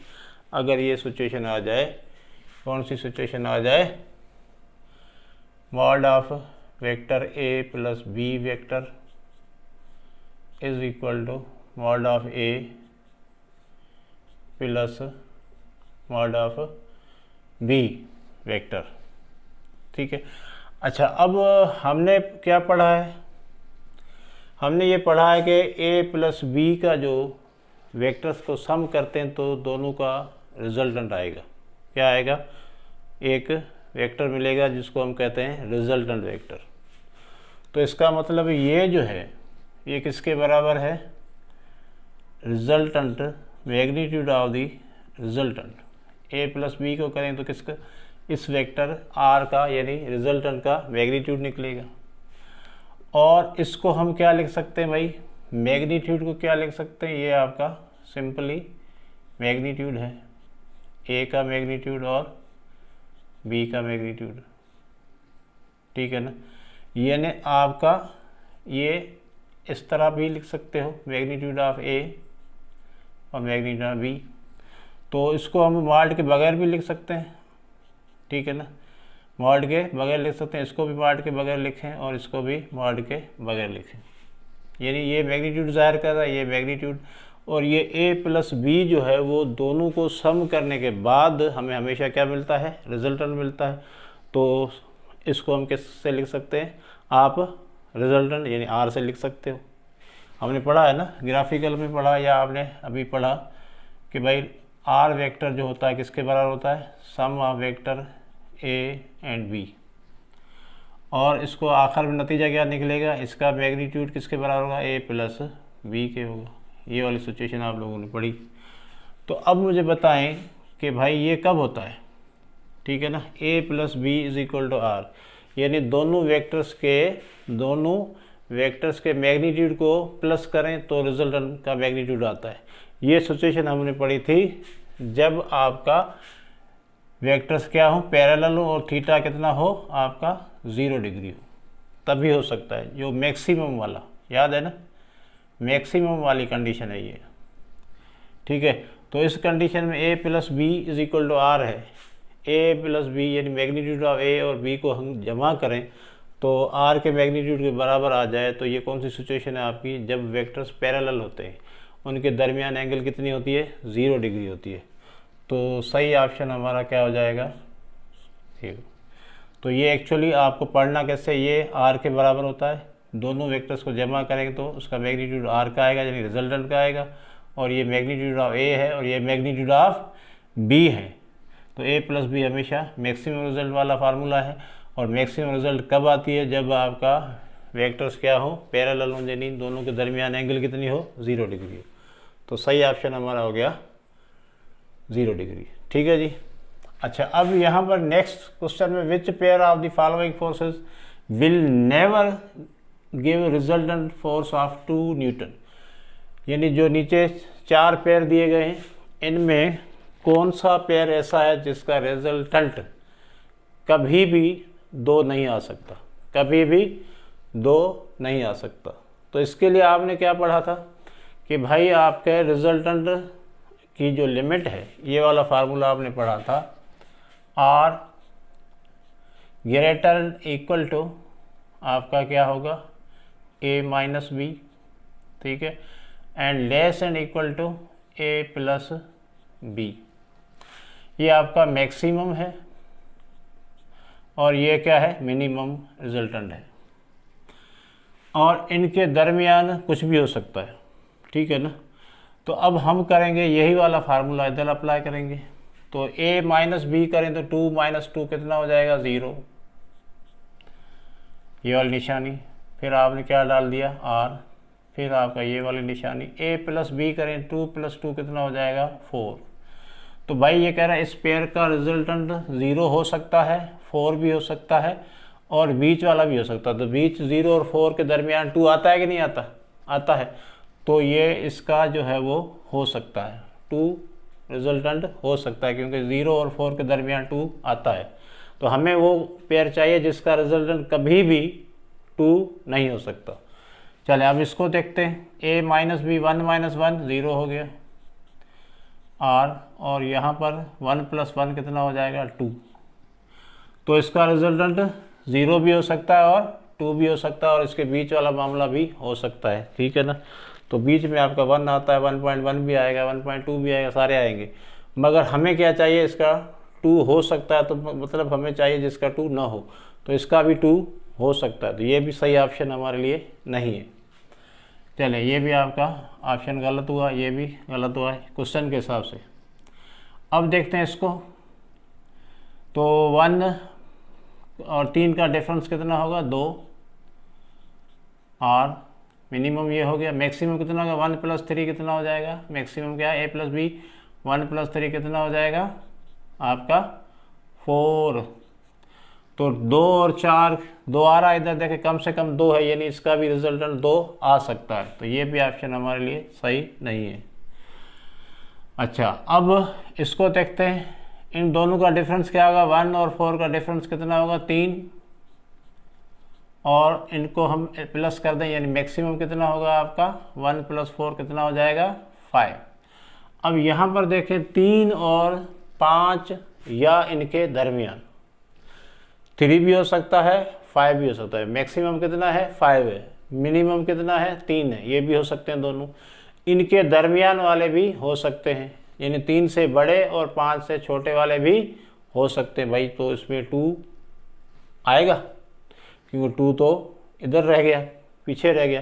3 के बाद 4 आएगा, 4 के बाद 5 आएगा, यानी 3.1 हो सकता है, 3.2 हो सकता है, 4.1 हो सकता है, 4.5 हो सकता है, 5 हो सकता है, मगर 2 कभी भी नहीं होगा, क्योंकि रिजल्टेंट शुरू कहाँ से, मिनिमम कम से कम कितना हो सकता है, 3।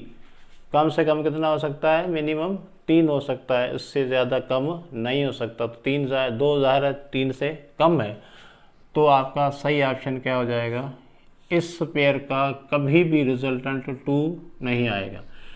यानी 1 और 4 न्यूटन की जो फोर्स है, इसका रिजल्टेंट कभी भी 2 नहीं आएगा, क्योंकि इस जो वक्त आपका है, क्या कहते हैं कि ये इंटरवल है, इस इंटरवल में 2 लाए नहीं करता, 2 इससे बाहर। तो इस तरह हम ऑप्शन कौन सा हो गया, डी सही हो गया। ठीक है जी, चलें अब नेक्स्ट प्रॉब्लम पे चलते हैं। नेक्स्ट प्रॉब्लम हम करते हैं, आप नोट कर लें इसको। चलें जी, अगले प्रॉब्लम है, the maximum and minimum magnitude of the resultant of two given vectors are 17 units and 7 units respectively। ठीक है जी, तो दो आपके वेक्टर्स हैं और उनका जो मैक्सिमम रिजल्टेंट है वो है 17 और मिनिमम रिजल्टेंट है वो आपका है 7 यूनिट। ठीक है, अब आपने इफ़ दीज टू फोर्सेस या vectors are at right angles, ठीक है, राइट एंगल्स का मतलब आप समझते हो 90 डिग्री पे हैं दोनों to each other, the magnitude of their resultant is, तो उनका मैग्नीट्यूड क्या होगा। ठीक है जी, तो पहले तो कह रहा है कि भाई मिनिमम और मैक्सिमम दे रहा है।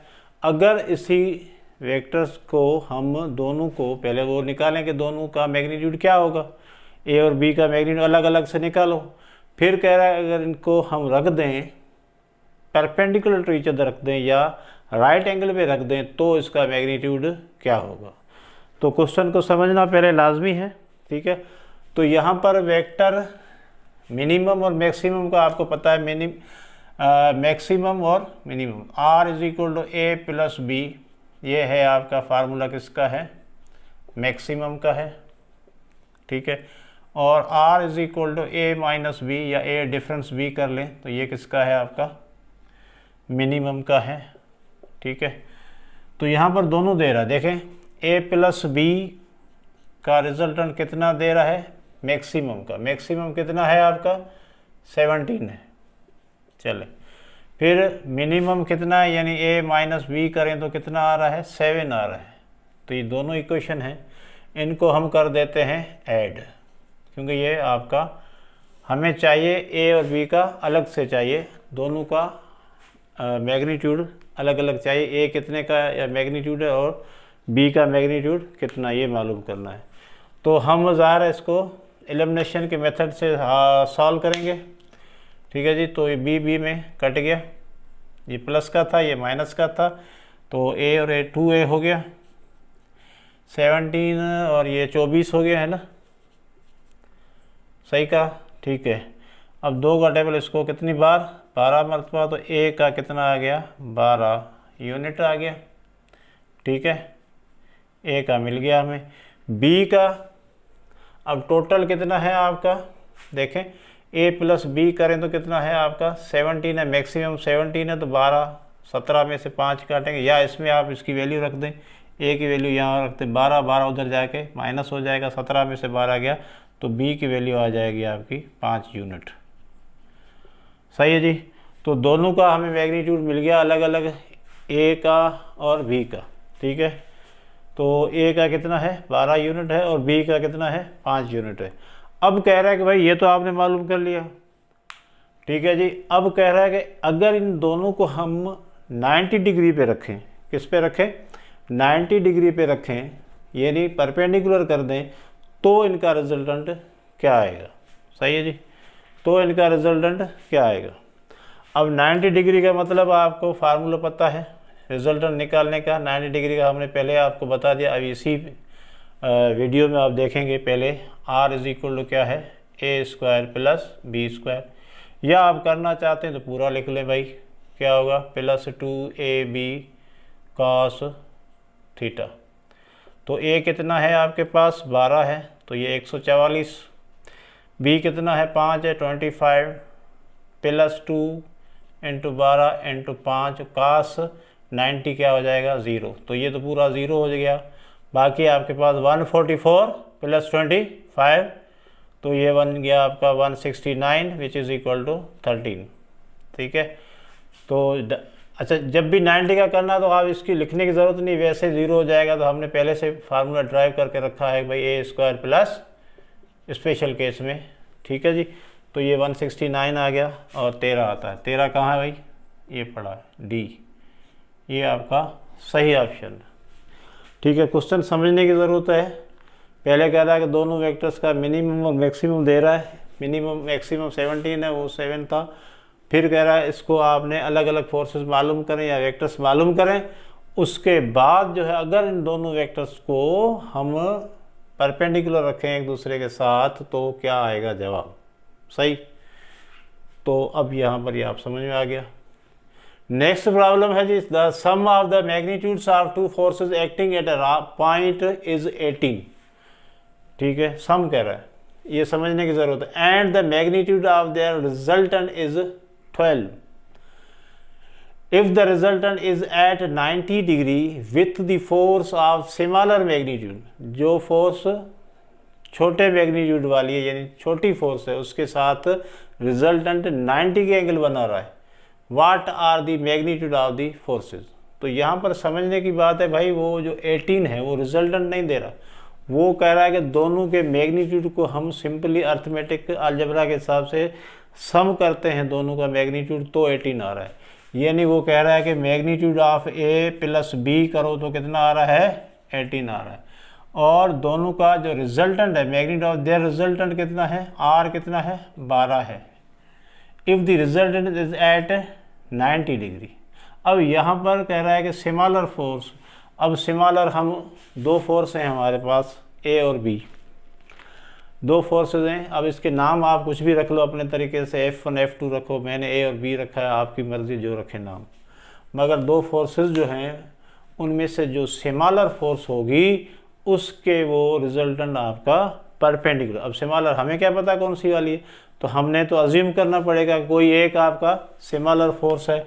Let A is similar force, है ना जी, ये ले लिया हमने। तो ए को हमने इस तरह ड्रा किया, ये ए फोर्स है, ये छोटी वाली फोर्स है। इसके साथ जो रिजल्टेंट आर है वो क्या बना रहा है, एंगल कौन सी बना रहा है, 90 के एंगल बना रहा है। तो ये बना दें इधर भाई, ये रिजल्टेंट आर आपका 90 के एंगल बनाया।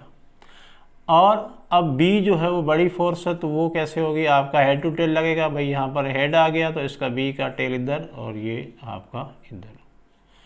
अब आपके हिसाब से ये ट्रायंगल बन गया है, ठीक है। हमारे हिसाब से ये एंगल आपका 90 का है, तो ये राइट एंगल ट्रायंगल बन गया है। और इस पे हम लगा सकते हैं ट्रायंगल लॉ, लगा सकते हो आप, पैथागोरस लग सकता है। जब भी 90 का जिक्र आ जाए, अगर एक एंगल किसी ट्रायंगल में 90 के, तो पैथागोरस तो लगेगा, ठीक है। अब देखें, ये सिमिलर फोर्स है और ये आपका क्या है, बी है, ठीक है। और यहाँ पर जो वेक्टर है आपका आर है, आर कितना है, 12 का है। आर कितने का है, 12 का है। ये मिला हुआ है हमारे पास। तो मुझे बताएं, ये हो गया इसका हाइपोटेन्यूज, ये इसका जो है वो बेस हो गया, ये इसका सॉरी ये परपेंडिकुलर, ये बेस हो गया। अब हमने लगाना है पैथागोरस, ठीक है जी। तो पैथागोरस यहाँ पर कैसे लगेगा, R is equal to B square minus R square is equal to B square minus A square, ये पाइथागोरस लगा, सही है। अच्छा, अब a प्लस बी हमें दिया गया है, वो कितना है, दोनों का सम करें तो कितना आता है, 18 आता है। तो r कितना है भाई, 12 है, इसका स्क्वायर करेंगे और इसके फैक्टर क्या बनेंगे, b माइनस ए और b प्लस ए। तो भाई ये 144 हो गया। इधर देखो b माइनस ए और ये आपका b प्लस ए कितना दिया हुआ है, देखो a प्लस बी या b प्लस ए एक ही बात है एडिशन के हिसाब से, तो ये हो गया 18 और 18 इधर आके डिवाइड हो जाएगा तो b माइनस ए हो जाएगा आपका 144/8, 18 का टेबल 8 मरतबा लगता है, तो ये हो गया आपका b माइनस 8 आ गया। तो b प्लस ए पहले से हमें मौजूद है हमारे पास, कितना है 18, और b माइनस ए कितना है हमारे पास 8, और इसमें से ये काट देंगे तो ये बचेगा 2b इज इक्वल टू 24, 2 का टेबल इसको 12 मरतबा, तो b आ गया आपका 12, b कितना आ गया 12। अच्छा, अब टोटल सम करें तो a प्लस बी कितना आ रहा था 18 और b कितना आ गया 12, तो उधर जाएगा तो 18 में से 12 गया, बाकी कितना बचेगा आपके पास 6, तो a की वैल्यू कितनी आ जाएगी 6। अब b आया 12 और देखिए सिमिलर फोर्स हमने अज्यूम किया था a आपका सिमिलर ही आया है, b कितना आ गया आपके पास 12 आ गया। समझ में आ रही है बात।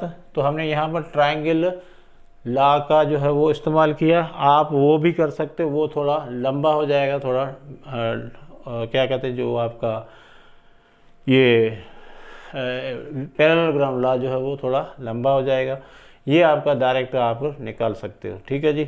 तो b और a यानी दो a और b का दोनों का मैग्नीट्यूड हमें मिल गया 12 और 6, यानी ऑप्शन नंबर a जो है वो आपका सही है, ठीक है जी। तो a प्लस बी प्लस ए या a प्लस बी हमारे पास पहले था, हमने क्या निकालना है, माइंड में रखना है। और ये बता रहा है कि 90 एंगल, अब देखो ये ट्रायंगल लॉ है, देखो ये सेम ऑर्डर में है और ये आपका क्या है सेम ऑर्डर में है दोनों, और रिजल्टेंट क्या आ गया आपका अपोजिट ऑर्डर में आ गया। तो ये ट्रायंगल लॉ है और ट्रायंगल कौन सा बना है आपका राइट एंगल ट्रायंगल बना है, तो इस पर हम पाइथागोरस थ्योरम से हमने दोनों वेक्टर्स की मैग्नीट्यूड को अलग अलग मालूम कर लिया। चलें जी, अब नेक्स्ट प्रॉब्लम पे जाते हैं, इसको लिख लें। तो चलें जी, नेक्स्ट प्रॉब्लम आपके हैं 2 और ये लास्ट प्रॉब्लम है आज के सेशन के, क्योंकि वीडियो आपका लंबा होता जा रहा है। हम प्रॉब्लम और भी आपके साथ शेयर करेंगे, मगर नेक्स्ट वीडियो में अभी लास्ट 2 प्रॉब्लम हम यहाँ पर करने जा रहे हैं, ठीक है ना जी। तो प्रॉब्लम देखें, पहले आप हमेशा प्रॉब्लम को 1-2 बार पढ़ लिया करें ताकि आपको समझ में आ जाए situation. The resultant of 2 vectors a and b, 2 vectors है a और b, उनका जो रिजल्टेंट है is perpendicular to the vector a, ठीक है। वेक्टर a के क्या है परपेंडिकुलर है, सही, and its magnitude is equal to half of the magnitude of the vector b। तो इसका जो मैग्नीट्यूड होगा रिजल्टेंट का वो आपका क्या होगा b वेक्टर के हाफ के बराबर होगा, यानी आधे के बराबर होगा। Find out the angle between a and b, a और b के दरमियान एंगल मालूम करो कितनी होगी। चलो भैया, यहाँ पर सिचुएशन के हिसाब से चलो भाई, a और b 2 वेक्टर हैं, ठीक है, और जो रिजल्टेंट है वो परपेंडिकुलर है टू द वेक्टर a। तो वेक्टर a बना लेते हैं, पहले वेक्टर a बना लिया, ठीक है। अब यहाँ पर जो वेक्टर आपका रिजल्टेंट है इसके परपेंडिकुलर है, यहाँ आ जाएगा, ये परपेंडिकुलर हो गया, ठीक है जी। रिजल्टेंट तो परपेंडिकुलर हो गया। और b वेक्टर जो है ज़ाहिर है, तो b को हम कैसे जोड़ेंगे, हेड टू टेल के हिसाब से जोड़ेंगे। तो यहाँ पर ये आपका आ गया, ये वेक्टर b, ये वेक्टर a और ये आपका रिजल्टेंट। अब रिजल्टेंट का जो मैग्नीट्यूड है यानी r बराबर क्या है b/2 के, r बराबर किसके है b/2 के, यानी हाफ का मतलब समझते हो ना, 2 से डिवाइड कर दो, और ये आपका है वेक्टर a। तो इसका मैग्नीट्यूड क्या होगा भैया a होगा, ठीक है ना। और आर का मैग्नीट्यूड क्या हो गया आपका b/2, और ये b होगा और ये a होगा। चले, तो इसका मैग्नीट्यूड b होगा, इसका a होगा, मैग्नीट्यूड की बात करें, और ये क्या है b/2 है। वेक्टर्स का मैग्नीट्यूड हमने ऐसे ही सपोज किया है, b का b लिखा, a का a लिखा, और r का मैग्नीट्यूड क्या है b/2, यानी इसका जो मैग्नीट्यूड है ना b का, उसका आधा के बराबर है। चलो, अब यहाँ पर देखें ये राइट एंगल ट्राइंगल बन गया है। यहाँ पर आपने एंगल निकालनी है, ठीक है। कौन सी एंगल निकालनी है? इन दोनों के दरमियान ये वाली एंगल थीटा हमने निकालनी है। तो भाई ये थीटा पे हमें वैल्यू किसकी है, b और r की मिली, यानी आपका हाइपोटेन्यूज और परपेंडिकुलर जो है वो मिला हुआ है। तो परपेंडिकुलर हिसाब से हम क्या लिखेंगे, कौन सा रेशियो इस्तेमाल करेंगे, साइन का। परपेंडिकुलर मीन साइन आएगा आपका। तो यहाँ पर लगा दे sine theta is equal to perpendicular upon hypotenuse. Sine theta perpendicular कितना है भैया, देखो ये थीटा के सामने b/2, परपेंडिकुलर r है, ठीक है, यार लिख लें r/, क्या हो जाएगा आपका b हो जाएगा। तो r की वैल्यू हम क्या रखेंगे b/2, और ये रखेंगे b में कैंसिल हो गया। Sine theta is equal to हो जाएगा 1/2, theta is equal to sine inverse 1/2, theta is equal to क्या हो जाएगा 30 डिग्री, क्या हो जाएगा 1/2 है 30 डिग्री। तो क्या ये सही है? हमारा एंगल कितना आया है 30 डिग्री। तो क्या ये सही है? 30 डिग्री का ऑप्शन हमारे पास है। मगर आप देखें यहाँ पर आपके वेक्टर्स हेड टू टेल जुड़े हुए हैं। कैसे जुड़े हुए हैं, सॉरी ये मैंने क्या कर दिया, इधर आ गया, हेड टू टेल जुड़े हुए हैं, ठीक है। ए से बी जुड़ा हुआ है, फिर ये आपका ट्रायंगल में रिजल्ट देखें, यहाँ पर बना लेता हूँ ए, फिर आपका ये रिजल्टेंट आ गया आर, और बी कैसे मिलेगा ऐसे। तो ये आपका ट्रायंगल लॉ बन गया।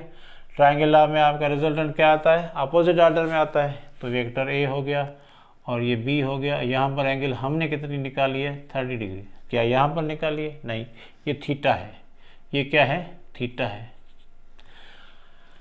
अब इनके दरमियान क्या होगी, तो आप याद करें हमने कहा था अगर आपके वेक्टर्स हेड टू टेल मिले हुए हैं तो वो उसके दरमियान वाली एंगल जो है ये वाली, इनके दरमियान वाली नहीं है। दरमियान वाली कब आती है, जब टेल टू टेल मिले हुए हों, जब क्या हो टेल टू टेल मिले हुए।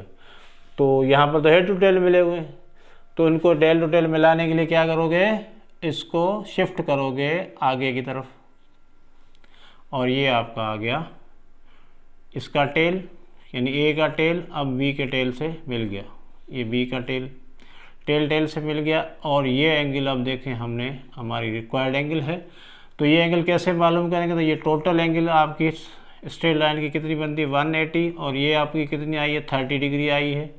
तो 180 में से आप -30 कर दें तो कितनी आ जाएगी 150 डिग्री।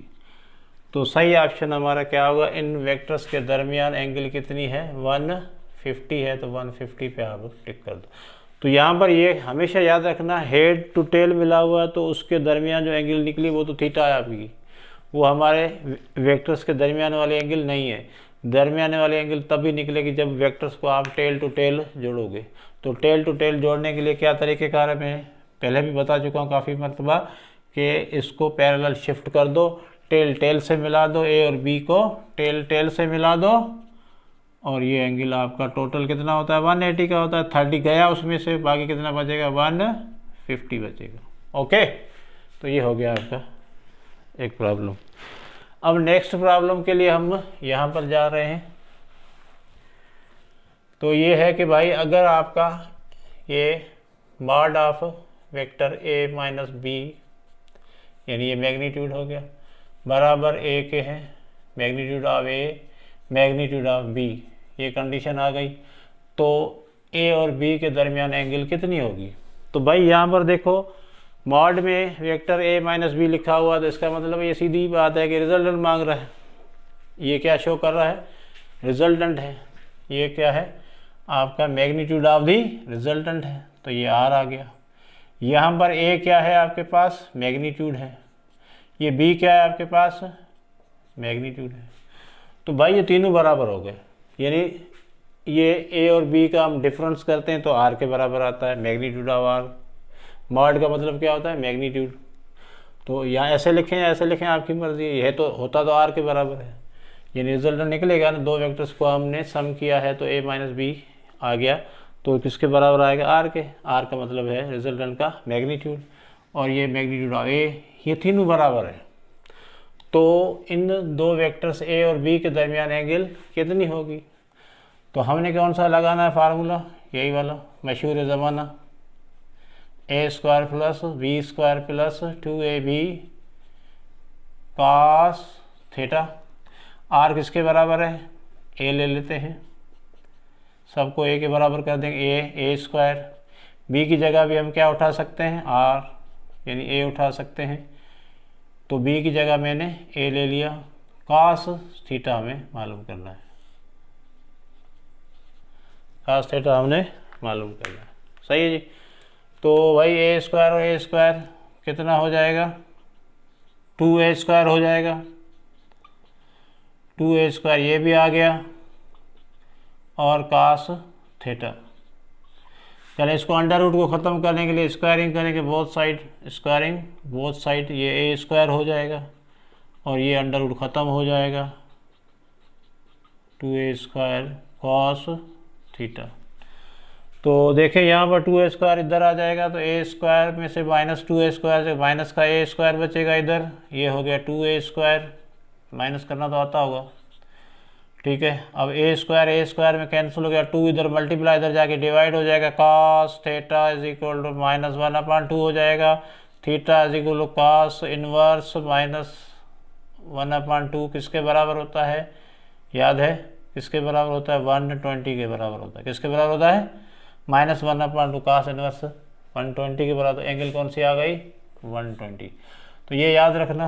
अब याद कर लो, रट्टा मार लो, ये वाली सिचुएशन में ए और बी के दरमियान एंगल कितनी होगी, 120 होगी। अगर भूल जाओ तो पूरा प्रोसीजर कर लेना, नहीं तो ये हमेशा के लिए, आज के लिए नहीं है, आपके लिए या मेरे लिए नहीं है, ये सबके लिए है। सबके लिए क्या आएगा, एंगल 120 आएगा, ठीक है जी। तो ये था आपका आज का सेशन। इस सेशन में हमने पैरेललोग्राम लॉ जो है एडिशन का, उस पर काम किया है, उसके मुख्तलिफ कंडीशन को देखा है, और भी बहुत सारी चीज़ें अगर हैं तो हम नेक्स्ट वीडियो में रखने की कोशिश करेंगे। बहुत सारी चीज़ें जो हैं वो अभी भी रहती हैं, और बहुत सारे प्रॉब्लम जो टिपिकल प्रॉब्लम आते हैं जो समझ में नहीं आते आप लोगों को।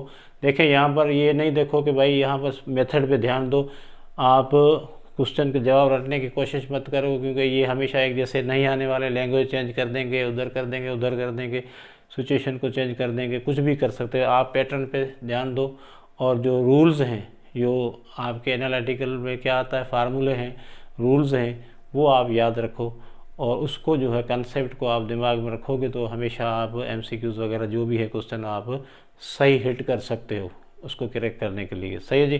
तो मिलते हैं नेक्स्ट वीडियो में। और अगर आपने समझ में आ जाए ये चीज़ें तो अपने दोस्तों के साथ प्लीज़ शेयर लाजमी करें, क्योंकि बड़ी मेहनत लगती है इस वीडियोस में, और जितनी अप्रिसिएशन आप लोगों की तरफ से आएगी उतने ही हम मेहनत के साथ ये काम करेंगे, और इसका कोई मकसद नहीं है, ज़्यादा से ज़्यादा लोगों तक ये बात पहुंचनी चाहिए। Thank you.